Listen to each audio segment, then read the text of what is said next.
Hey, here's a quick review for Star Wars The Force Awakens. I'm playing through a number of games right now to sort of catch up on the industry. I recently was doing some interviews to get a new job, and I actually did fail some interviews because I wasn't able to speak um, to some of the existing games out there, and I think that reflected very poorly on me. I used to say if it's above 80 on Metacritic, you've heard of it. If it's above 90 on Metacritic, you've played it. Um, I think, that's a little insane, but it's probably true. And I think it's certainly true for your genre. Like, I think it's very important that you're aware of, like, what else is going on in the industry. And I think I just did a bad job of keeping up to date. It's hard as well because each one of these games is like 60 bucks. So, you kind of got to get it when it's on sale. At least that's what I've been doing. So I'm checking out these games when they're now like 30 bucks. So I'm still sort of like a year behind. Like, I'm not playing the new Horizon. I'm like playing the old Horizon. But I had played that one, so that's a bad example. But for the most part, it's kind of like being a bit of a step in the past, right? Like I needed to. The Insomniac came out with their second Spider-Man game already, and I don't really have. I did play a little bit of the first Spider-Man game, but I wasn't able to speak to it eloquently in an interview. So that's why I'm going back to some of these games and trying to get some reviews out. This is a video of a review I wrote in text. So if you want to check out the full review as well as all of my reviews, go to mrventures.net/recommendations, where you'll find the full review. So, Star Wars Force Awakens. I don't know if this is a PC title as well, but I played it on PS4. And I'll just tell you the rating right off the bat. It's going to be either 2 or 3 stars. I think at times it's a 3-star experience, but I think for the most part it is a 2-star experience, which means to say below average. So for me, 5 is far above average, 4 a little above average, 3 a little below average. Is that right? Or sorry, maybe it's sorry. 3 and 4 are above and below average. Is that right? Oh, sorry. There's 5. 3 is average, 2 is below average, and 4 is above average. Obviously, because there's 5, so 3 is the middle. All right, you probably think I'm a little crazy now, which is a great place for us to start. So yeah, overall, this game it's not that good. I certainly wouldn't recommend it. And I think at times it's bad. So it has God of War combat. If you can imagine playing God of War, but you can't throw the axe. So obviously that was really the whole part of the game, right? That made it what it was. Imagine if you could only swing it at people and you never got the chains. That's kind of what this game was. It was kind of you just had the axe to swipe and you couldn't throw it. Why not? Hell if I know, because throwing a lightsaber around was a core part of a bunch of Star Wars games that came out, but you can't do it in this game. There's really no way for you to do a ranged attack, which we'll talk about in a moment. But basically, the combat is sort of a God of War aesthetic, the new one, the 2019 one, I think it is, but without the throwing mechanic. And it also didn't have a good story. God of War had a really great story, which carried the player forward. This game's story was shit. Terrible story. Dark Souls level design, but paths are constantly arbitrarily blocked by sort of skill challenges for skills that you won't unlock until later. So God of War had this, actually, and it sucked then, it sucks now, which is that you go up to a door and it says, oh, you don't have the key. So then you complete a few levels and they expect you to come back and fight this guy now that you have the key. Honestly, I don't think any of these levels offered replayability, so I don't foresee any players going back to do that. When I say Dark Souls level design, I mean they loop back on each other. That was done really well in some cases. In some cases, it was done really poorly. Even, Dark Souls, I was just playing the new Dark Souls game called Elden Ring recently, and they have, a conceit where sometimes you go deep into a dungeon and you push a button in order to get out of the dungeon. Skyrim had a similar issue. I think that instead of doing this crazy shit level design where you've got these tunnels looping back on each other, which in particular case, this game did horribly in some cases, just make a button that says return to ship. Or, and here's a really easy way to do it, have teleportation between shrines. And that is exactly what Dark Souls does. You can teleport between the different shrines. So if you go to a bonfire, you can teleport to another bonfire. This game doesn't have that, so you constantly have to go backtracking through the map. You go to the end, you get the MacGuffin, you walk all the way back. Pain in the ass. It sucks. It really feels like drudgery. My brother only progressed about 14% of the way through the game before he gave up, right? This is, I think he's 12 years old. So that's not good. 14%. This is a guy who really loves Star Wars. So it was because, and I know exactly what it was. He got stuck on on the second planet. And the second planet is terribly designed. Honestly, it's just a bad game. I completed 29% before quitting. Which I think was probably more than most people. I think most people would have quit probably around the 20% mark. What else do I have to say about that? Well, in game design, usually you make the first level last. Why do you do that? Well, because by the end of production, you've realized some of the benefits and mistakes you've made along the way. Some mistakes you've made, and you can't fix them right now. It's too late to go back. And you never want to have that situation be the first level.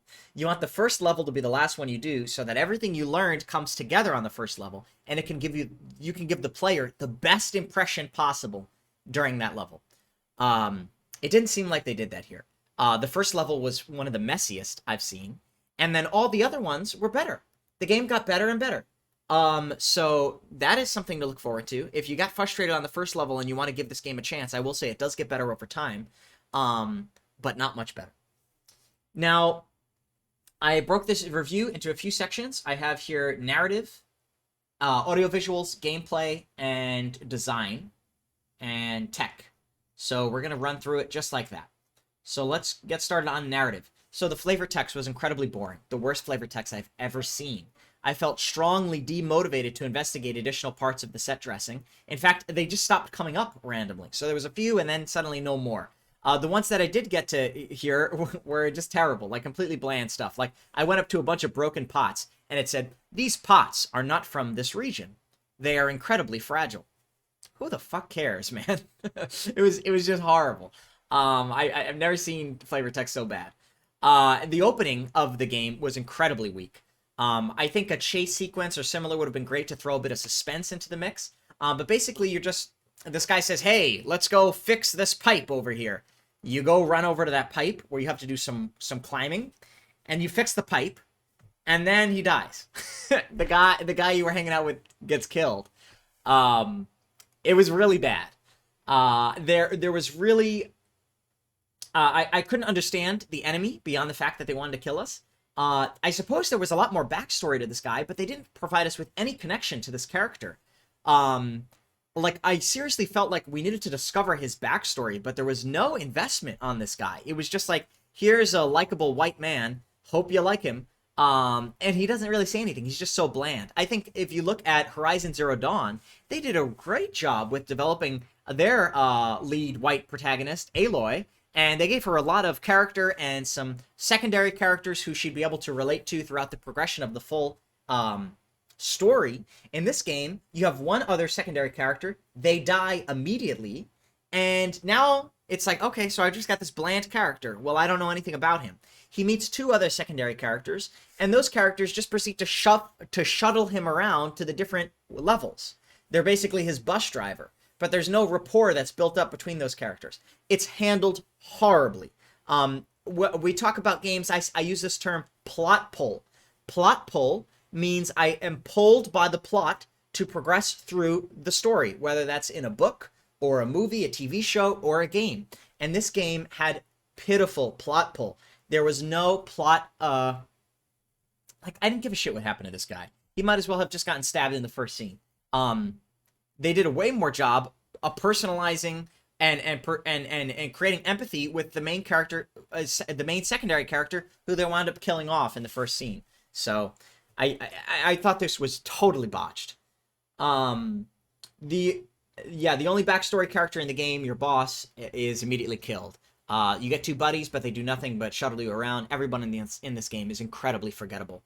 He meets a little droid who actually has some personality, but then the droid is like, they pretend like he's always known him. Like, it was a really weird meet-cute situation there that I think was done badly.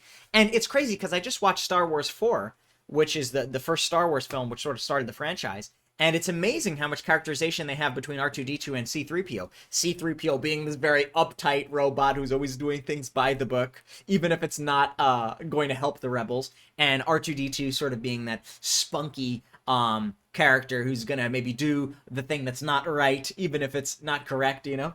A lot of personality they threw into those droids. Not feeling it here, not at all. This guy just goes beep boop. That's it. You know, that's honestly the narrative team completely failed this game. It was horrible. The game really needs flashbacks. I think that's the only thing we could rely on. In order to build emotional connection to the character. If you want to start in the action as they did. A really great example of a team doing this is the Uncharted 4 team when they did flashbacks to Nathan Drake in the orphanage. There was a lot of really great stuff that they did there, and they introduced a new character, his brother, and they did a really good job of characterizing him in a series of flashbacks. So that totally should have happened here. The only flashbacks that we get here are these sort of tutorials, and they suck. So audiovisual is the next section. This is going to be pretty brief. They completely flash the screen to white whenever they're doing a transition. And this is horrible. It's so bad. I'm playing the game in the dark, and whenever I go to a new shrine, like in Dark Souls, let's say you go to light a new bonfire, the screen gets completely white. It's blinding. And I think a terrible design choice. They do this a few times, actually. However, when you go into the shrine, that actually opens up the skill tree menu. And it's sort of done in this sort of interesting diegetic meditation scene. And that is done really well. They did a fantastic job with contextualizing that into the narrative. I really love the presentation of the skill tree. And what I also loved about that is you're constantly going to the skill tree as a product of trying to save your progress in the game. And I think this is a big issue with skill trees, which is that players get the skill points, but then they never actually go to the skill tree. So their idea to make the skill tree part of the game, you know, in the sense that, like, in order to save, you have to enter the skill tree, I think they did a tremendously fantastic job with that. Similar to how Dead Cells has you pass through all the skills you've unlocked at the start of each run. Very smart game design. Excellent job to the team. So let's talk about gameplay. Obviously, I'm a gameplay engineer, so this is where the majority of my thoughts come in. Not sure why I was prompted to edit my lightsaber. MTX? Okay, yeah, so there were some edits. Like, you can loot in this game, but you just loot for the sake of getting a new lightsaber color. Or a new lightsaber, honestly, it was just stupid. It was just stupid. When you're holding the lightsaber, you're holding the handle. So for the vast majority of holding the lightsaber, you can't see what color the handle is anyway. But that's what you can collect. You can go around and collect different color handles for the lightsaber. It was just really dumb. I think God of War has a way better collection system here with some basic RPG mechanics where you might want to do some trade-offs. In God of War, the issue with that game is that the armor is always better than their last armor. So there's never like an interesting decision of, should I get this armor or this armor? You never face that decision. In this game, it's all cosmetic, so it doesn't make a difference, but that's kind of part of the problem. It doesn't make a difference, and there was no reason to collect this stuff. It just felt dumb. I compare this to a game like Knights of the Old Republic, which did a really good job of having you earn the Kyber crystals in order to change the color of your lightsaber. I mean, my favorite color is purple, so it was a real moment for me when I got to unlock the purple lightsaber, and it just felt kind of unearned when I got to those moments in this game. At the very start, you could have a blue or green lightsaber. It kind of felt like dumb.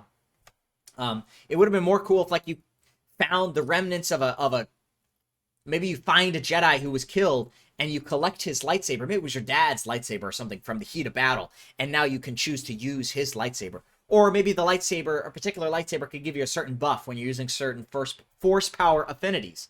Maybe that's an idea. I don't know, but whatever they have right now, it's just cosmetic. It was just dumb.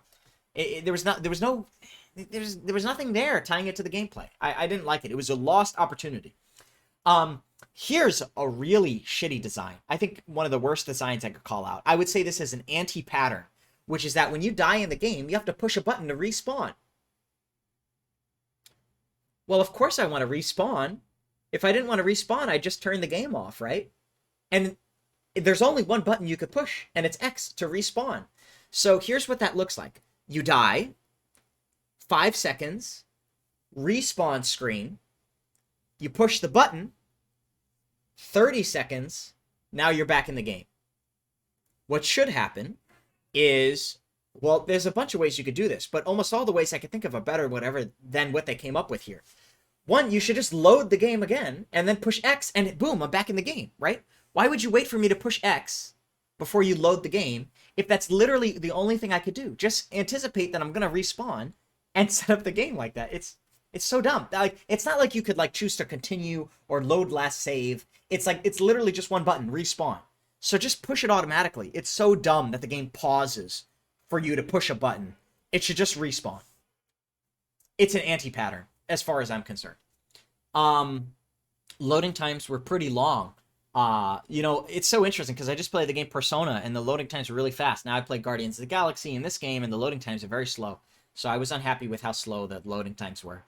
I said here, I'm fairly annoyed I cannot use heavy attack without force. So this is kind of, I mean, honestly, there's really a neutered moveset with respect to the combat in this game. As I said, it kind of felt like God of War, but you removed the ability to throw the axe. You can only swipe it. You can do a hard overhead attack, but that uses force, which is so dumb because you don't need force to swing a lightsaber. That attack should totally be free, in my opinion. The combat just doesn't have enough options to be compelling. I think parrying should be way easier as well. It's too hard for you to anticipate where an attack is going to be parryable, and I'll talk about that a little bit later in a second. But I think there should also be another way for you to attack enemies at a distance.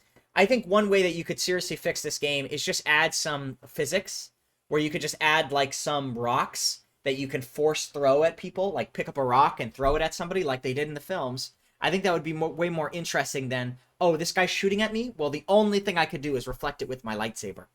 It just doesn't feel as cool. I feel like I wish I had those options there. Yeah, there's no, like, impact with the environment. Like, there isn't a lot of connection there, so... Yeah, I'm very unhappy with that. What else do we have here? So here's the thing.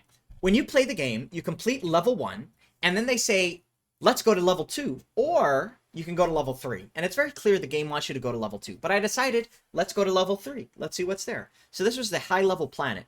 And I had a terrible experience. That was a 1-star experience visiting that planet. Because I could only progress a little bit, and then all of the doors, in order to go further, I needed to have force powers, which I hadn't unlocked yet. So if there was no way for me to progress in that level, why would you have given the player the choice to have gone to that planet? It was just dumb. I had to go there, realize I couldn't progress, and then go back to my ship to the place where the Golden Path wanted me to go. So it just felt very wrong. I feel like they tried to add some choice there, like pretend, oh, you can make decisions of where you want to go, but you couldn't. It was a total lie. And the first enemy you face in that harsh planet has very bad tells for when he's going to do a attack. So it was very hard to parry his attacks. I did succeed one time, and I was able to parry, and then I unlocked a really awesome finishing move. But it was way too hard to do those parries, and I felt very frustrated.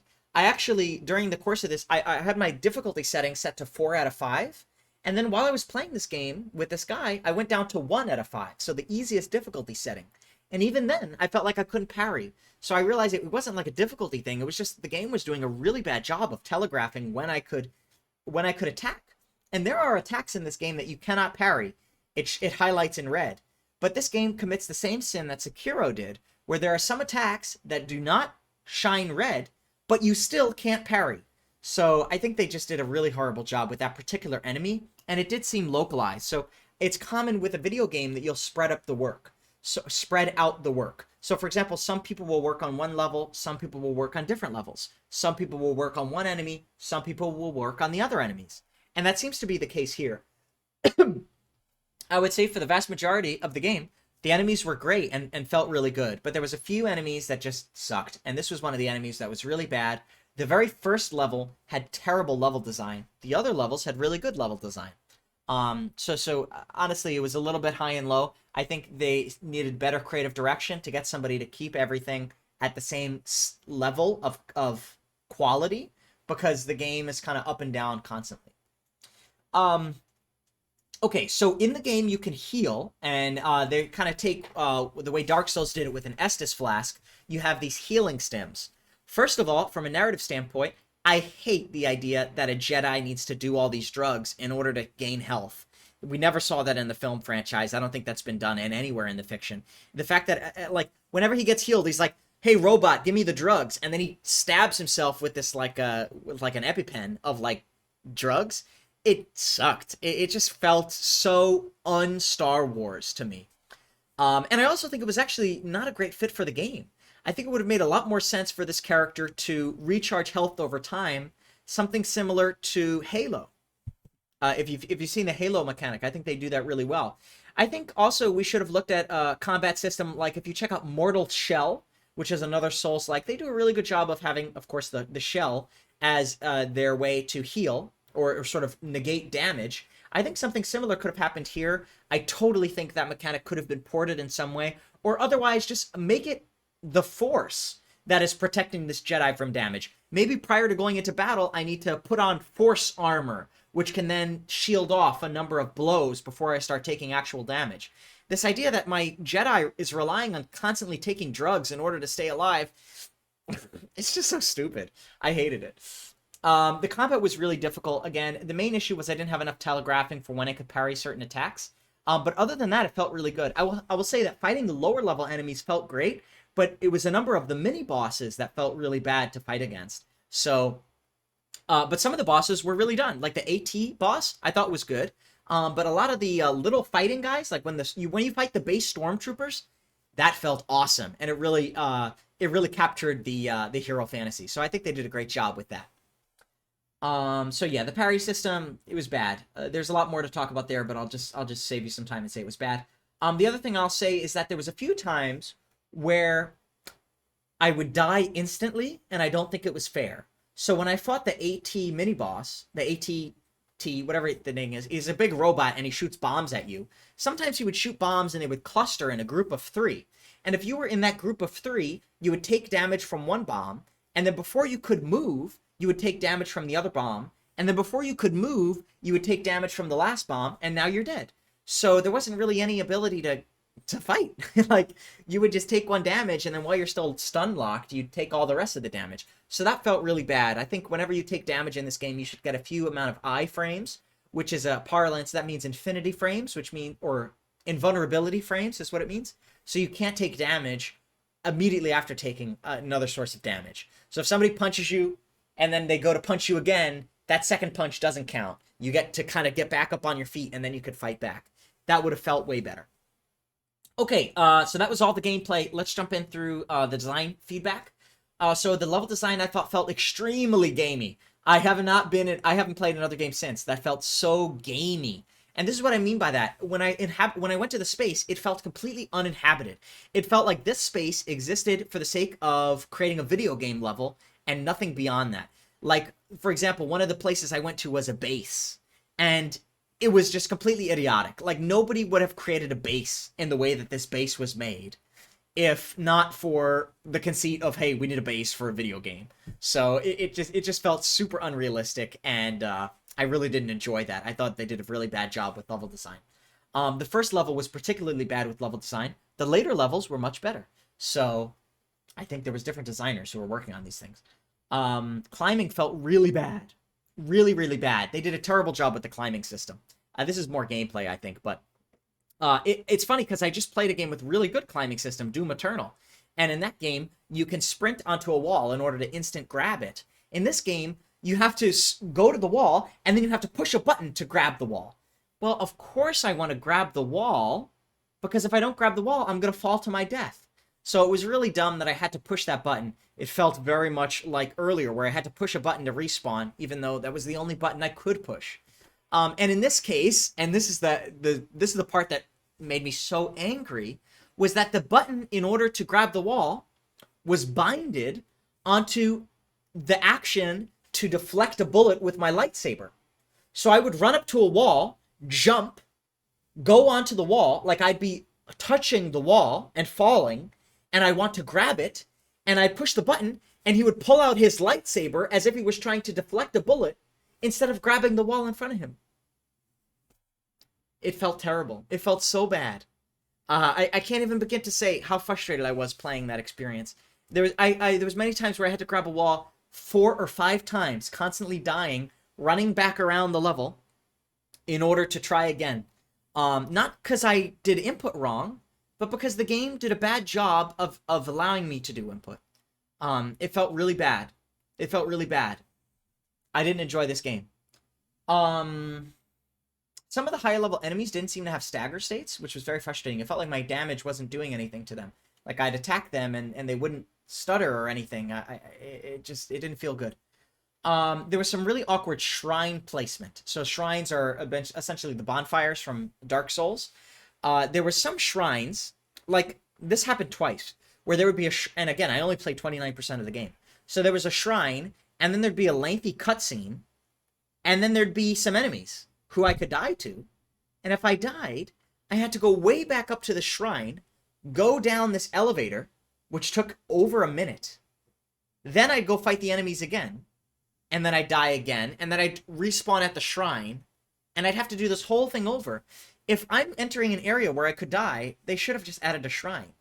I think they took some parts of Dark Souls, but I don't think they really understood what worked in Dark Souls, and I don't think it worked. I think they did a really bad job. Yeah. I think the way to fix that is if you're going to have a cutscene or an extended period where the player can't play the game, then just give them a respawn point right there. Sure, maybe it's not a shrine, so you don't respawn the enemies, but there's no reason that you should completely bring the guy back to the last part that he engaged with a shrine. And Elden Ring does the same thing. There's a part in Elden Ring where they teleport you to a different dungeon, and even though you haven't interacted with a bonfire, they consider that a spawn point. So if you now die in that dungeon, they bring you back to the start of that dungeon, not the last place you interacted with a bonfire. So it was very frustrating that that wasn't present in this game either. That feels like a no-brainer. So it was just dumb. The map was a little bit hard to navigate. This is a stretch goal, but I would have preferred if there was a way to identify a place in the map and then my droid could bring me there. It was a little bit hard trying to figure out how to get there. I definitely got turned around a few times, and my 12-year-old brother, I think he would have been very confused with some of the areas in the later game. I just feel like, I don't feel like the level design was good. I think it was bad. What else do I have to say? So allowing me to, yeah, I said that already.